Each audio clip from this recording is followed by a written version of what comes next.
Good morning. This is Playing to Win with me, Mark, and my good friend Brad. Good morning, Brad. Good morning, Mark. How are you today? I'm fantastic. I'm glad to hear that.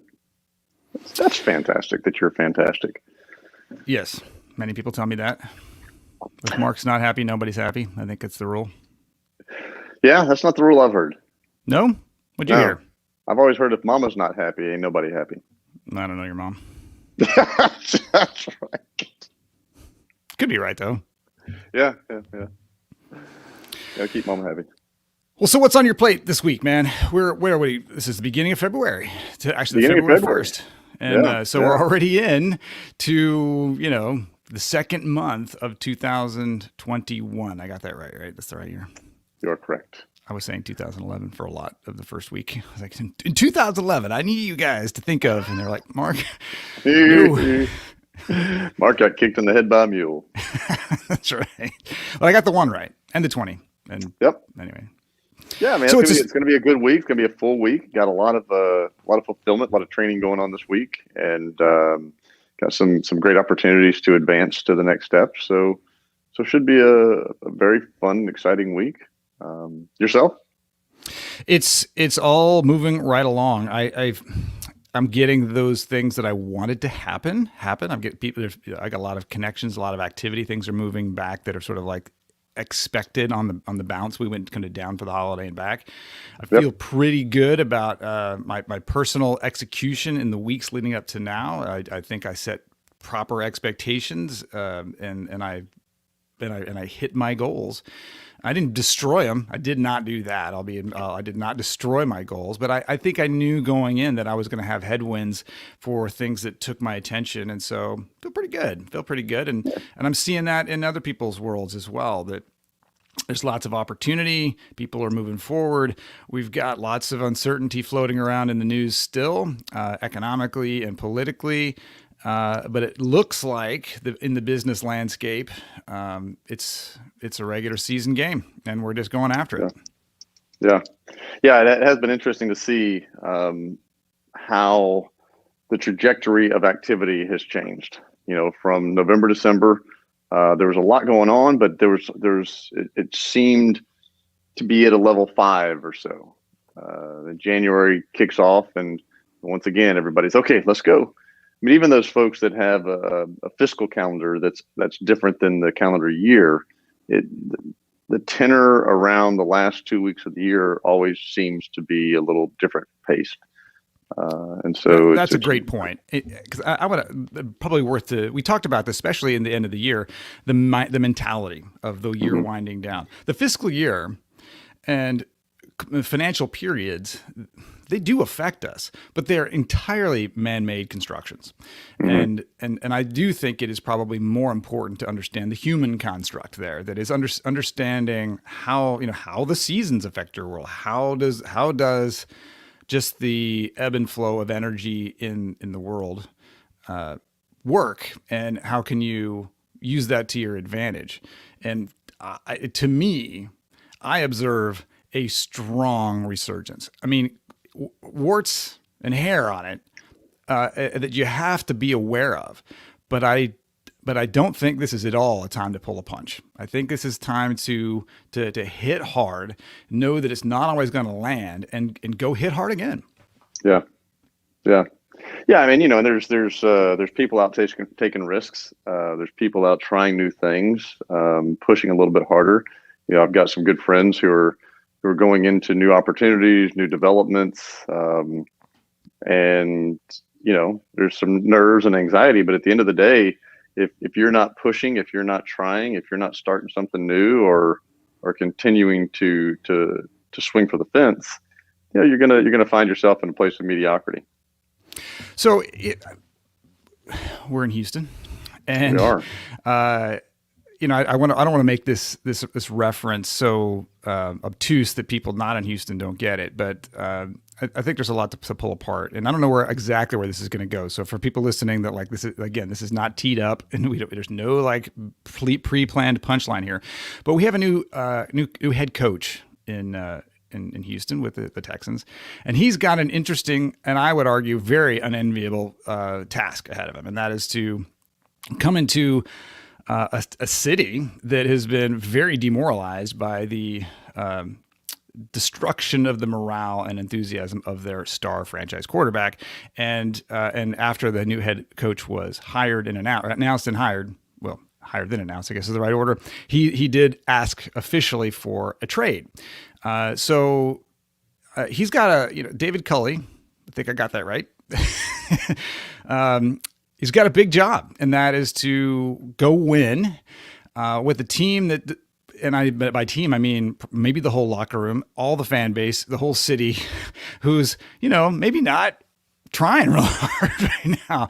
What do you think about that? How do you kind of put your mind around that problem? Oh God. I mean, that's kind of the topic we talked about in our last session, was just how badly they mismanaged the communication with, their star player, or one of their star players, So I see Cal McNair. I would love to. I don't know Cal, and so I'm going to say all kinds of bad things about him. Probably a fantastic guy, but I'm just going to pretend I don't care. And just tragically bad. You had one job, Cal, and that was to take care of the one most lovable, amazing, star-bound quarterback in the league that you managed to somehow get, and you blew that. Well, you've got the head coach thing solved behind you, and now, for better or for worse, you've now delegated that to your general manager and your head coach. So I'm thinking that the metaphor here is that you're head of sales, head of your company, and you've been gifted a COVID economy or a low morale Texans team. And now the ownership is out of the picture. It's on you. You look at your team, you're looking at your playing field. How are you going to rally this? All right, that makes sense now. I didn't know where the hell you were going with that, but now I get it. Yeah, so it's well, I didn't know where I was going either, but I'm glad it landed. Put a nice little bow on it. Yeah, no, you're right. I mean, at the end of the day, there's a lot of companies, a lot of people, a lot of organizations that are struggling.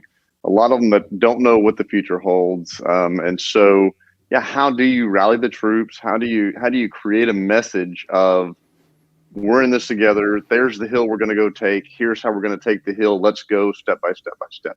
Because I really think it has to be a deliberate game plan and an exercise of, every journey begins with that first step. If you're trying to be too forward thinking when you've got low morale, when you've got, people who are frustrated or concerned, you're taking too big of a swing. The first thing you have to do is kind of take that first step together as a team heading in the right direction. Okay. Are you there? Yeah. I didn't know if you were about to respond. No, I got distracted. Actually, I saw some comments coming in, and so I was trying to sort through that. So one of the things that there was an ingredient, I think, to managing morale, and that is this concept of winning, which is interestingly part of our title, and it's part of my drumbeat. It's my tagline on my website, and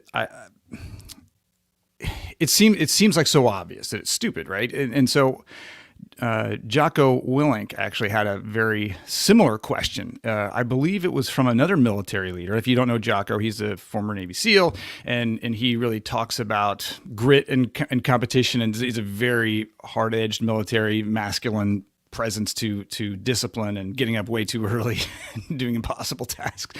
But the question from this guy was, hey, I'm taking on a team with no morale.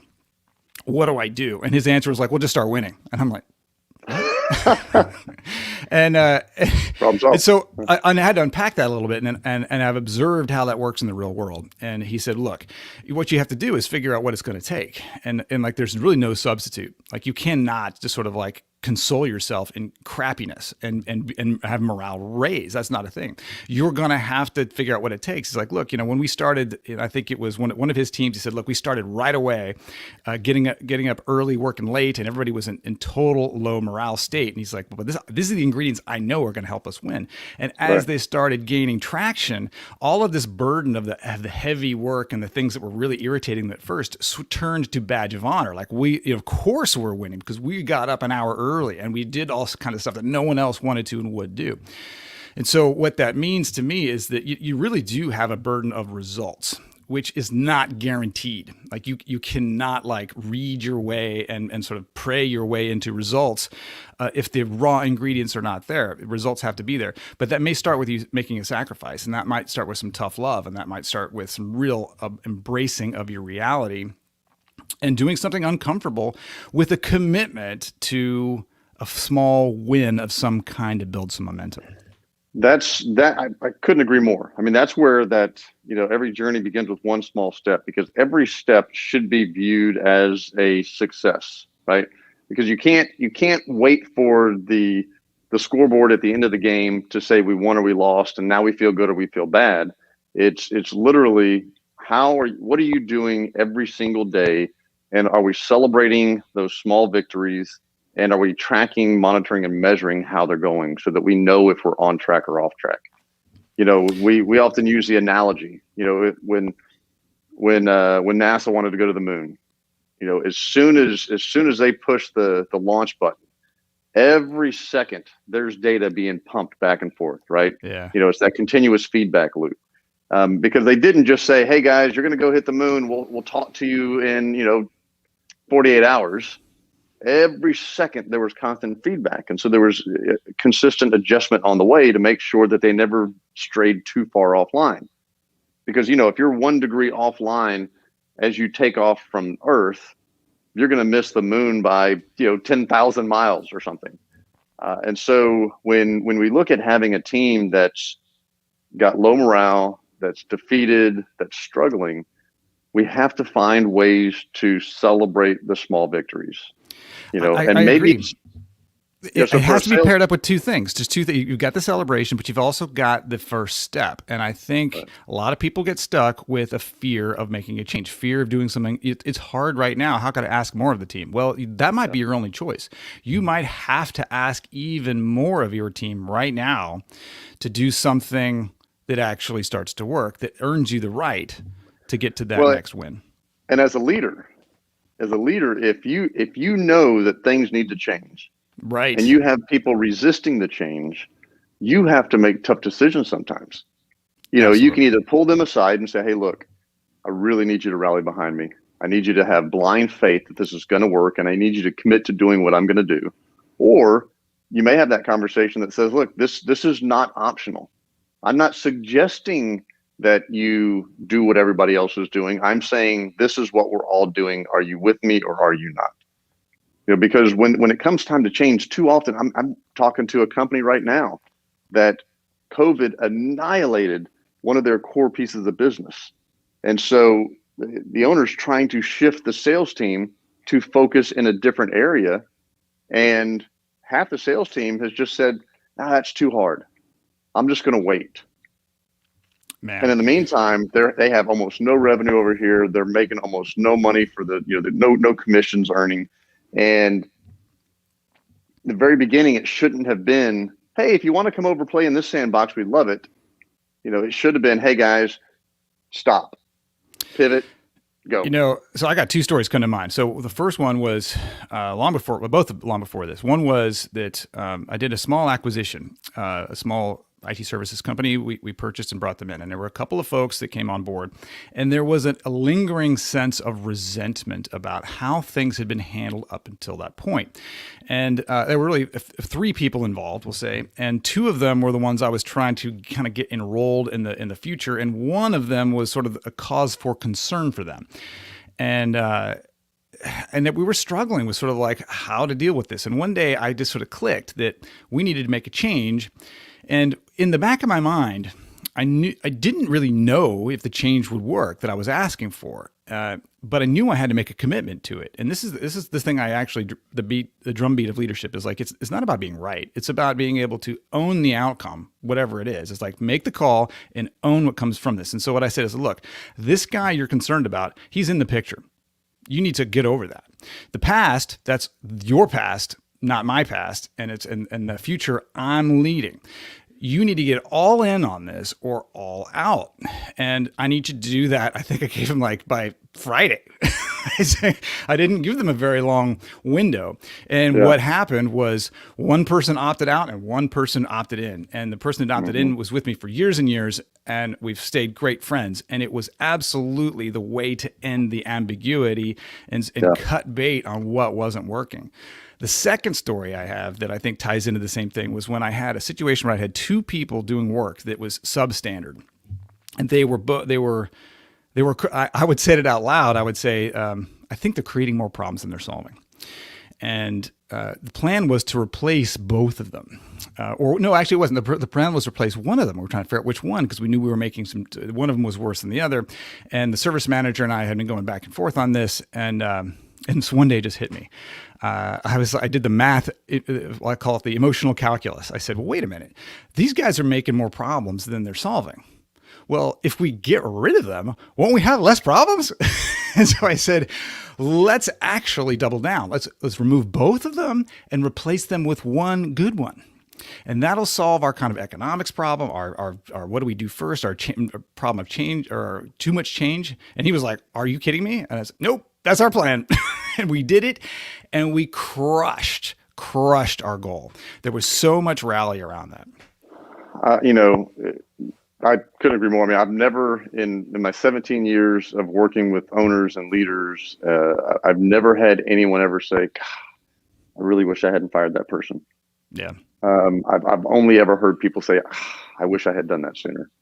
You know, getting people off the team that aren't pushing in the same direction. You know, the human anchors that hold you back, the people that are fighting against the current that everybody else is trying to go down. But also, you know, I mean, when I got put in, whenever we bought the manufacturing company and I was put in the position of running it, there was people that I knew were fighting against the current, and I didn't act quick enough. And I allowed them to, you know, we would make some hires. We'd bring some people in, and, you know, next thing you know, those people were gone. But they were good people, but they got pushed out or, you know, poisoned by the bad apples in the group. And, you know, so a big lesson for me was just identifying and acting quicker because, like I said, I've never heard anybody say, oh, I shouldn't have done that. I acted too quickly. Other than hiring, I hired that person too quickly. I didn't fire that person too quickly. that's the old adage, right? Quick Yeah. to hire, slow to fire. Yeah. And that's so true. You know, we don't have a that's what process. happens. Just to be precise, what you want to do is slow to hire, quick to fire, as opposed to those of us, and I'll own it, that's not in my nature. My nature is to hire because it feels quick and available, and I got a problem, and wow, that'll take that off my plate. And then slow to get rid of a problem that I think I can fix. That no, give them one more chance, and that has been some of my most expensive tuition, and I mean in the millions I've paid tuition for that bad habit. Yeah, yeah, absolutely right. And so, you know, to dovetail back around to where the conversation started, you know, if a company is struggling with morale, if they're struggling with direction, if they're struggling with self-identity, I mean, just like the Texans are, and I, you know, and a friend of mine message says you're going to be hearing from some Texans fans today. So, but whenever you have that going on as a leader, you have to be accountable and responsible for the results you've gotten. And so, you know, whether it's Cal or anybody else that's running a company, there has to be a moment of, okay, timeout. Let's look at where we are. Let's look at where we need to go, and let's figure out what's the path in getting there. And let's start with step one. You know, it's almost like pushing the reset button. So much damage has been done. So much drama has been created that the owner or the president or the CEO, they're the beacon of the organization, right? Everybody's going to follow the beacon, rightly or wrongly. And so we've got to figure out what that is. You know, maybe it's a complete reset. Maybe it's a redefining who we are, what our mission, what our vision, what our values are, and here's how we're going to attack it. You know, maybe it's just a little tweak. Maybe it's getting rid of one bad apple that's dragging us in the other direction. And once we release that human anchor, the ship naturally rewrites itself. Well, I want to unpack that a tiny bit, because I keep assuming that everybody's listening who knows EOS, has implemented EOS, and that they have the tools for this. But just to keep it super duper simple, those two ingredients you got to pull apart are that cultural aspect, which we measure and communicate through the concept of core values, and then there's that quality, quantity, appropriateness of work we call GWC, related to the accountability chart and the tools that get clear on what jobs we need done. And why that's important is if we have that sort of culture and the job quality mixed together, we can never figure out whether it's, did I set expectations poorly? Is this the wrong person? Did I just not like this? If we separate those out and we say, do we have the right people? Do we have the people on the team who are one of us that really kind of believe the most important things that we believe? That allows us to go back and look at the job and say, like, is this person in the wrong job or right job? Can I move them around? Can I set better, clear expectations? And there's a couple of ways we can go with that. But the first thing you need to know is that, like, if they're the wrong person, if they have the wrong core values, none of those other things matter. They're always going to be toxic in some way, no matter how much you move them around. And when you push on them and you say it's time to make a change, we're going to dig deeper and go to the next level, they're going to be cancer in your organization. They're going to just sort of drag everything down and whisper in the corner and talk to other people. And everybody else is going to be held back by that. And so you got to have absolute crystal clarity on, is this a wrong person for my organization, or do I have them in the wrong seat, or something along those lines around the expectations? Well, and when you're thinking about that, it's difficult to trust your own eyes sometimes, right? Or trust your own ears. The message I've always told both my daughters is, never listen to what a boy says, always watch what a boy does. People can say whatever they want. They can tell you that they love you, they can tell you that they care, but behaviors are what matters. If they're not doing the behaviors that are necessary, then the words become obsolete. And so, I think back to one of the big cancers I had on my team at the manufacturing company. We came in and we created a ton of process.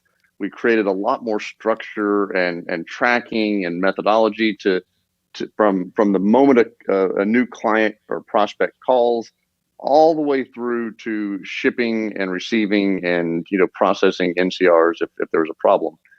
But one of my machine leads didn't follow the process. He would tell his guys, here's what it's going to be. You got to clock in, you got to scan this barcode, da, da, da, da, da, da, da. But then I'd pull up this in the system and he's not logged into a job and he's not logging out of jobs and he's not, putting the data in. And I'd go, hey, why aren't you doing this? Oh, I'm just, I'm working with everybody else. I'm working so hard. I'm just, really trying to keep everybody else on track. And so sometimes I forgive me. And, and I did, okay. Yeah. Hey, let's try harder. Let's come on. And, if someone's not doing the basics that you expect from everybody else, especially as a leader, you got to watch the behaviors, watch what they do. Don't listen to what they tell you, because people will snow you. I mean, they will, I'm not saying people in general, but I'm saying some people.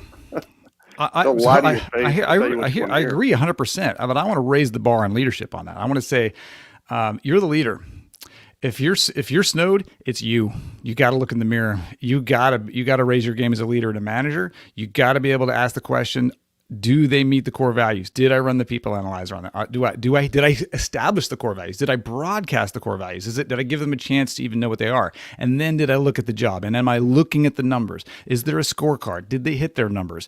Because it's there, right? What you just said, like, you got it. It's not about what they say. It's not about even how they feel. It's not even the emotional element, which is an important part of conversation. And I'm not minimizing that in any way.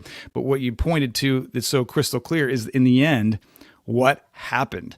And that's what we got to measure. And if we're ignoring that, that's on us, because it's there. It's there to know. It's there to find out. We're not looking for it if we don't know it. That's right. Yeah. Yeah. I mean, and that, you bring up a great point. You have to know what that right behavior is supposed to look like. Right. And as a leader, my brain keeps going into sales mode, right? Like, okay, How do we as sales leaders, how do we as salespeople, I keep going down to sales because that's where I spend so much of my time. But if you as a leader don't know what the right activity, right behaviors, and right direction are, you can't manage people. If you as a sales leader don't know what your people are supposed to be doing on a daily or weekly basis, how are you going to help them course correct if they're off track? All we can do is listen to their words because we don't know what behaviors are healthy and accurate. Well, so coming out of a year of a lot of remote work, one of the biggest tests that I could give any company was, how uncomfortable are you managing your people from home or remotely or anywhere? And if the answer was very uncomfortable, that was a flag that you probably shouldn't be comfortable managing them anywhere, because now that you can't look at them and you're uncomfortable, it means you probably didn't know what you wanted from them in the first place. So That's go fair. back to the drawing board. Great And I'm not saying that it's like better to have work, because sometimes that's not what you want. You really need that community. But many businesses work very effectively remotely their entire life, regardless of economy and pandemic. So if you can't do it at all, if you're totally paralyzed, that's major set of flags. You got to get to the bottom of that, even if your plan is to get back in the same room. That is great. I like that a lot. All right, we got 2 minutes. Now the pressure's on. Biggest aha light bulb takeaway from you for you today. That I think it's totally, we got to embrace this head on. Every leadership team needs to just figure out what to ask for, what sacrifice to ask for. Start there. I think that's I was thinking it through as I said it, and I think that's it. That if you've got momentum, solid, keep swinging. You don't change something. If you don't have the momentum you want, what one more thing can you ask for? What sacrifice can you ask that appeals to the core values, that tests your team, that maybe allows some people to opt out because they've asked too much because they're not a member of the core values. They don't share the core values, and they're maybe not the right person for the job. And make sure you've committed to that, and ask for that allegiance to go win after that sacrifice. Love it. What about yours? Man, I tell you, it really is just the reinforcement of everything. Kind of culminates into, it's not what people say, it's what they do that matters. Right. Yeah, man, that was great for sure. Including a leader, right? As a leader, you can say all the right stuff, but if you're not doing the behavior, right? I mean, we keep going back to Cal. We're going to win. We're committed to championships. Got star players, jumping ship right and left. So it's not the words, it's the behaviors. I'd love for us to talk about sales next week. And so I like sales. They're good. Let's go. I got this shirt on sale, actually. Nordstrom's. Well done. Is that not what you were talking about? Smart. Not what I was talking about. But I mean, hey, if you know where the sales are, then we'll Nordstrom. follow your lead. Yeah, absolutely. Nordstrom got these $40 typically. It's awesome. All right, 10 seconds. Send us out, Mr. Leary. All right, we'll see you next time. This week, make sure you understand, coming out of here, what can you ask your team to do to raise the game and go into the fight ready to win? And make sure you don't get lazy about checking the results. Get your scorecard clear. Take the time. Don't let the urgency overtake you and forget about what's going on and just kind of lose your mind. Go check the numbers and see what's real and act on the facts. We will see you next week on Playing to Win with me and your good buddy, Brad Freyer. All right, Happy selling. See you next time. Be well.